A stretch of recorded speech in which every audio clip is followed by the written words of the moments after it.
ಬೆಳಗ್ಗೆ ದೇವಸ್ಥಾನದಲ್ಲಿ ನೋಡ್ಲೇ ಇಲ್ಲ. ಬಿಲ್ಲಿ ಪಕಡ್ತೆ ಹೈ ನಾನ್ ಮಲ್ಕೊಂಡಿದ್ದೆ. ನಿನ್ಗೆ ಅವಕಾಶ ಕೊಟ್ರೆ ದಿನವೆಲ್ಲ ಮಲಗ್ತ್ಯ ಅನ್ಸುತ್ತೆ. ಹೌದು, ಆದ್ರೆ ಈ ಹಕ್ಕಿ ನನ್ನ ಪ್ರತಿದಿನ ಬೆಳಗ್ಗೆ ಎಬ್ಸತ್ತೆ. ನನ್ನ ಮಲ್ಗಕ್ಕೆ ಬಿಡಲ್ಲ. ಮೊದಲು ಆ ಹಕ್ಕಿ, ಆಮೇಲೆ ಆ ಹುಂಜ, ಆಮೇಲೆ ಆ ಅಲಾರಾಮು, ಕೊನೆಗೆ ನಮ್ಮಮ್ಮ.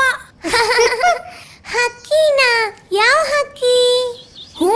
ಹೌದು, ಒಂದು ಹಕ್ಕಿ ಇದೆ.